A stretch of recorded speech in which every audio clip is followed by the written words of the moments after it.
Gracias a Cristina ya sabemos la importancia del desierto de Atacama. Y bueno, retomando un poco lo que fue esta mañana con Sebastián, que nos recordó la importancia de conocernos a nosotros mismos para trazar un camino que sea más real a lo que nosotros realmente somos, y al fuerte mensaje que nos dio Diego, llamando a los niños a hacerse parte de su educación.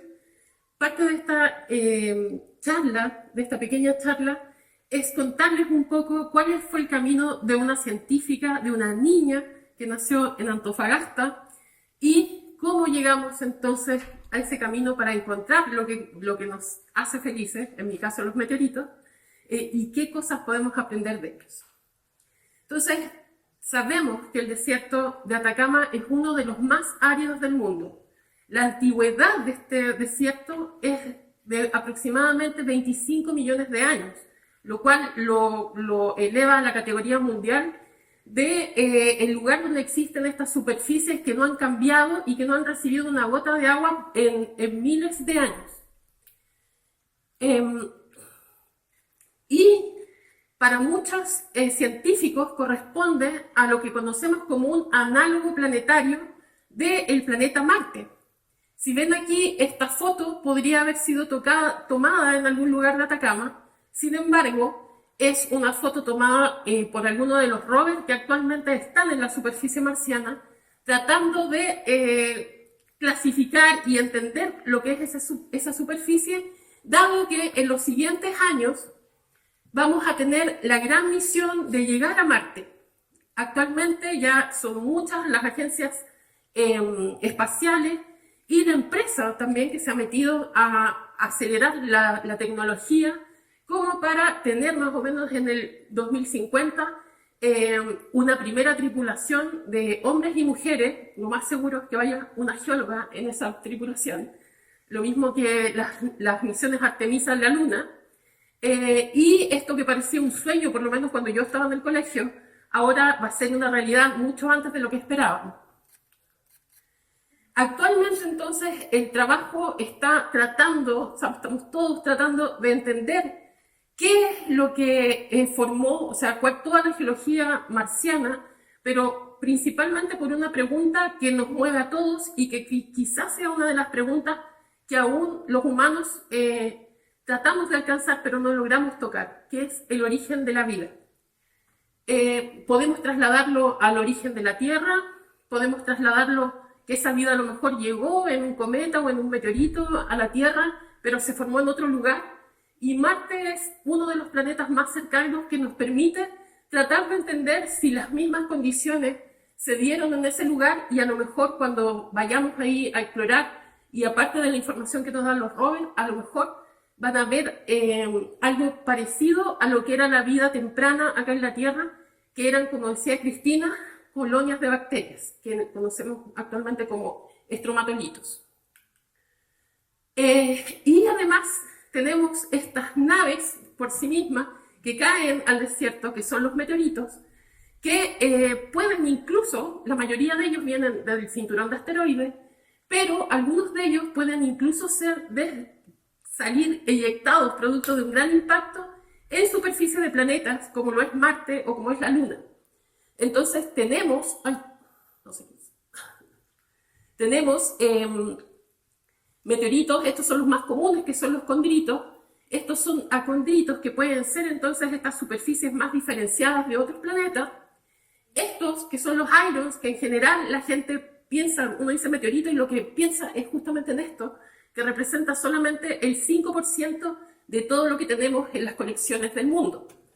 Y este, que es muy raro, que la gente lo busca y los coleccionistas, justamente por la belleza que tiene de tener metal intercalado con silicatos de olivino, hace que sean muy preciados, pero corresponden al 1%.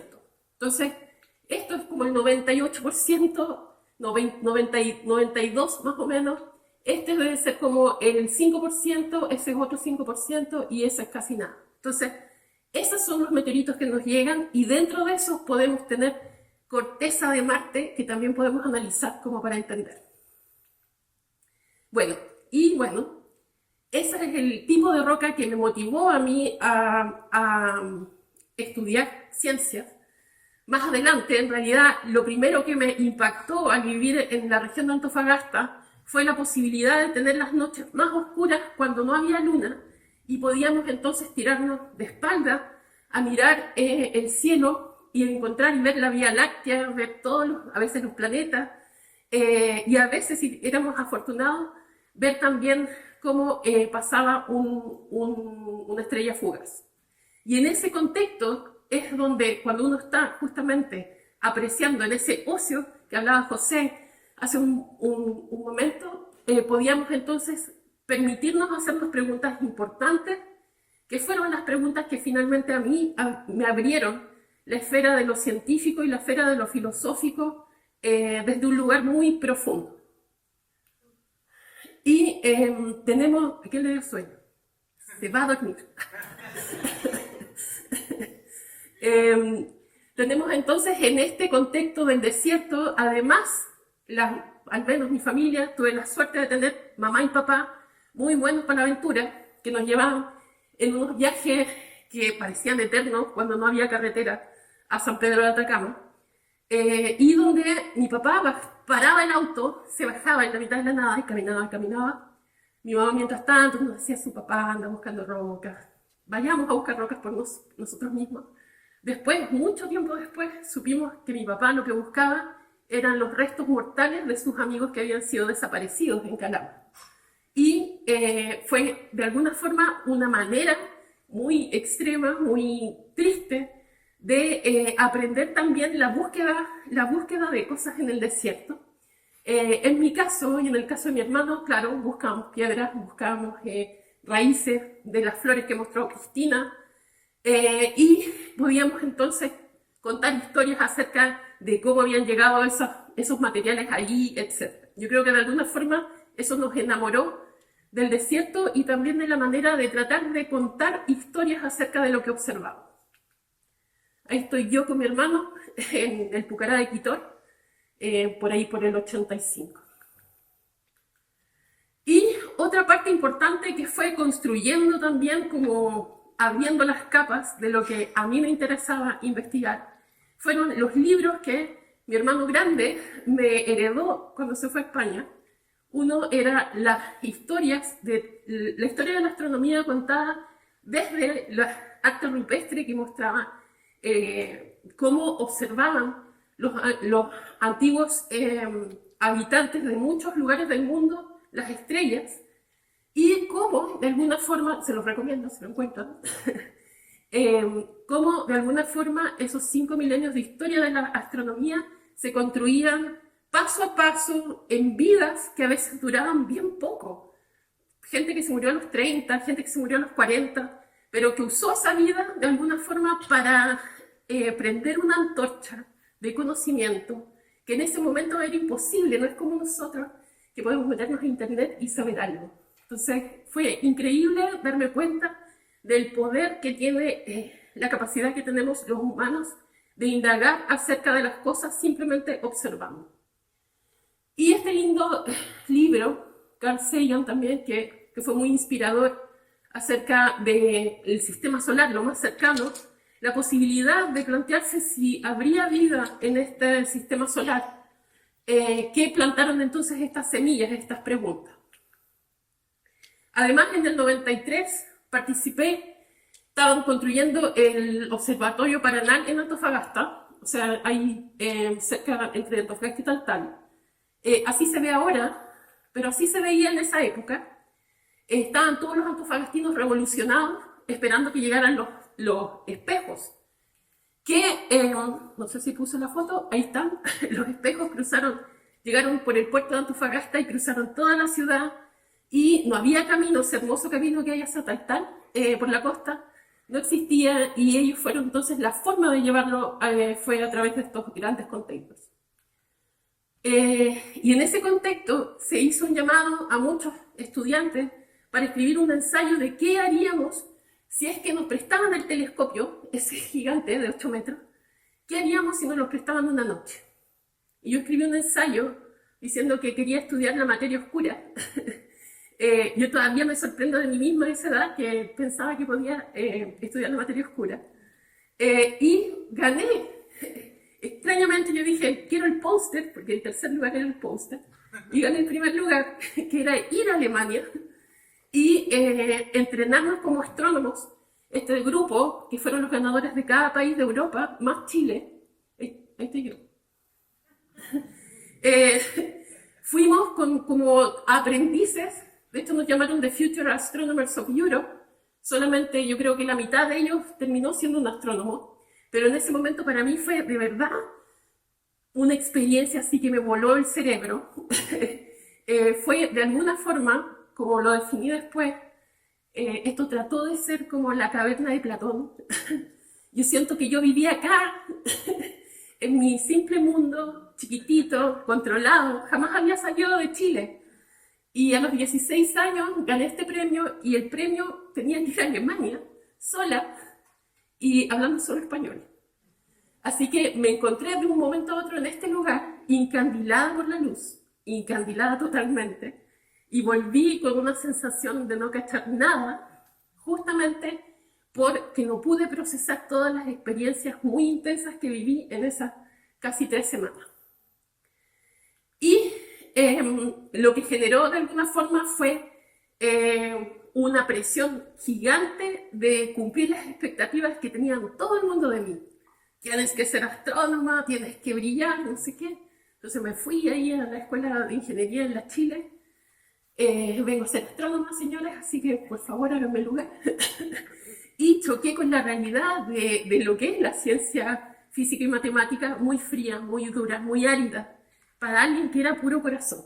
Así que dije, esta cuestión no puede ser. Me di cuenta de que estaba siguiendo el camino que venía un poco pateado por esta cosa que sonaba el destino fabuloso.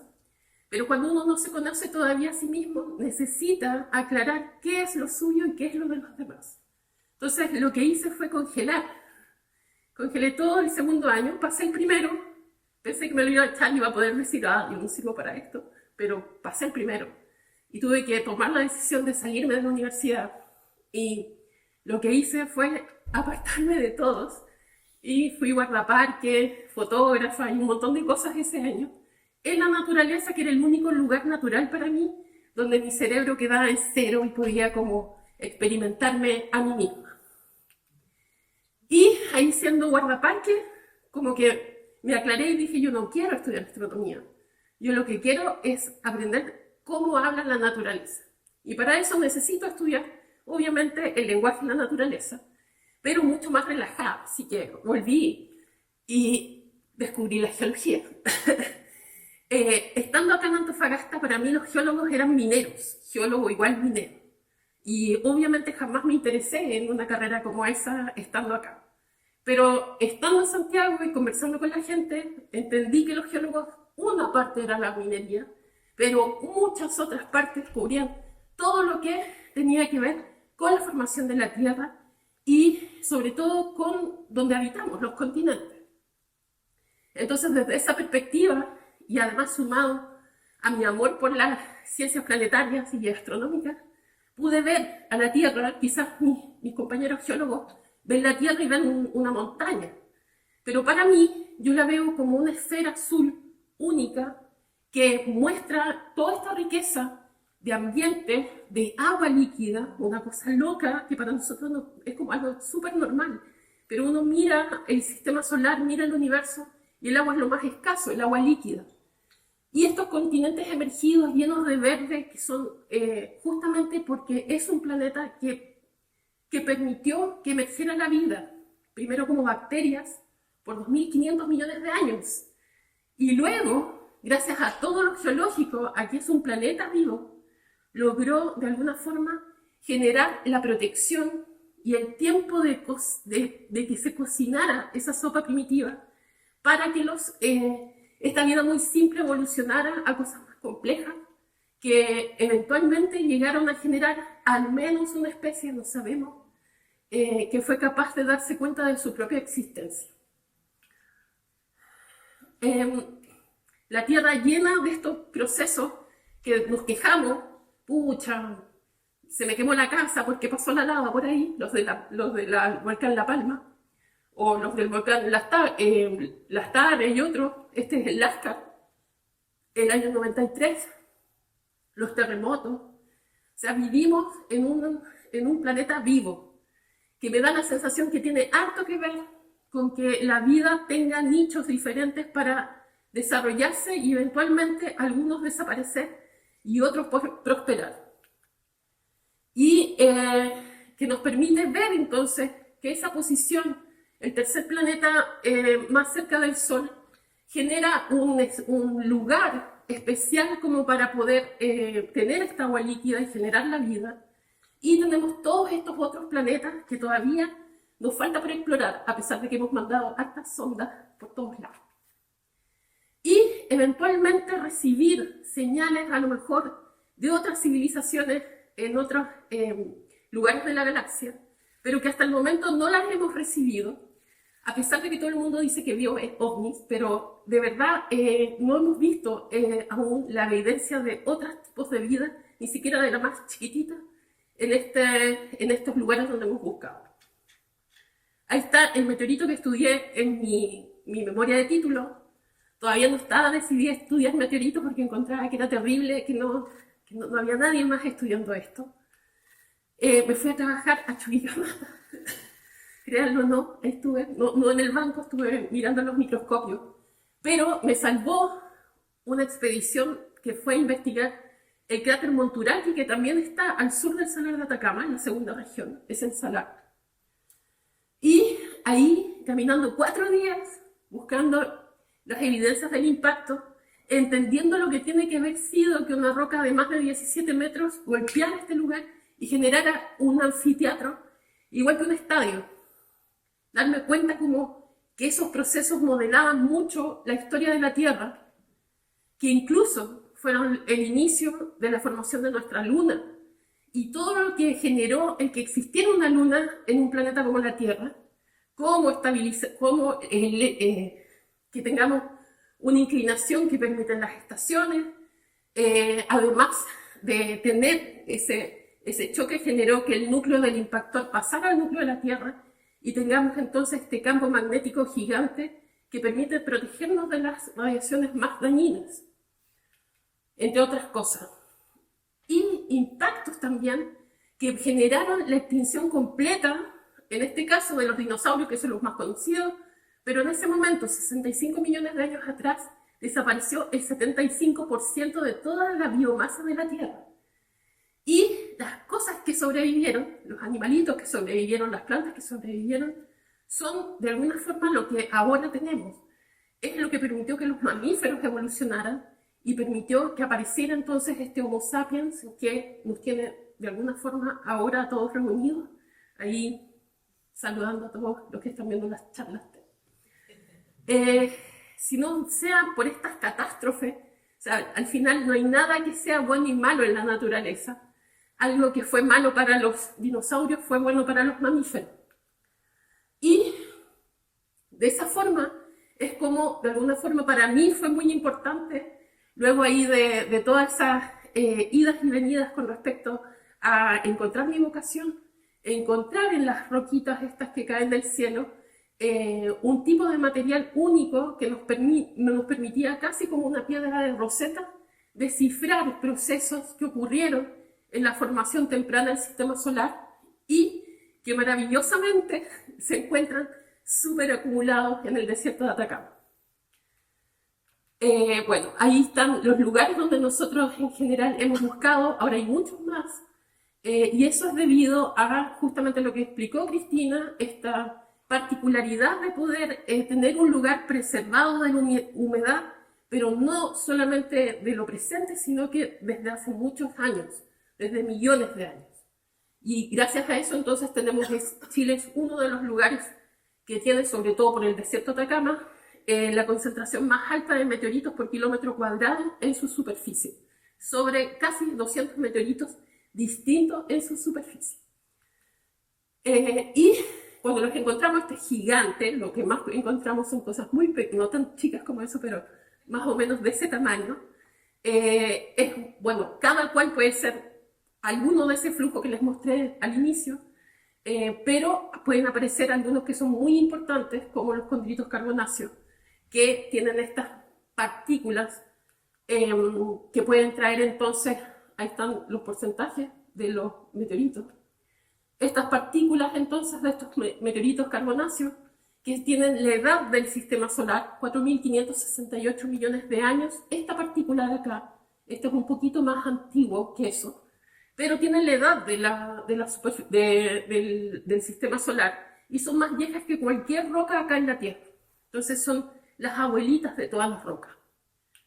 Y cuando las miramos podemos ver entonces este cúmulo de cositas que están pegadas, porque no existía, ahí se estaban pegando en el espacio, que se llaman cóndrulos, donde podemos entonces encontrar este tipo de estructuras que nos permiten entender la evolución en ese particular estado que es la acreción, y después que justamente estos son como los ladrillos que formaron los planetas que estudiamos los geólogos en general y que ahora los astrónomos están muy interesados por la emergencia de esto de los exoplanetas, planetas que están orbitando en otros soles. Entonces, finalmente, la importancia de tener estos materiales es como casi como que tuviéramos un pedacito de este momento que ocurrió entonces hace 4.550 millones de años con los condritos y otros procesos de diferenciación de planetas que son entonces todos los otros meteoritos diferenciados como los Irons, como las palacitas que les mostré y los acondritos que serían la parte de la corteza de estos primeros planetesimales y estos planetas actuales. Y entonces, ahí para terminar, lo importante es que finalmente de la evolución química de un universo que era inorgánico, que partió del hidrógeno y el helio, tenemos esta gran evolución en el tiempo en un planeta como la Tierra, que es lo que estamos tratando de investigar a través de meteoritos y a través de la astronomía, donde otros lugares puede haberse generado este germen de la vida y cómo en algunos de ellos se puede haber encontrado las condiciones como para que algo muy básico evolucionara a algo que era consciente de sí. Así que muchas gracias.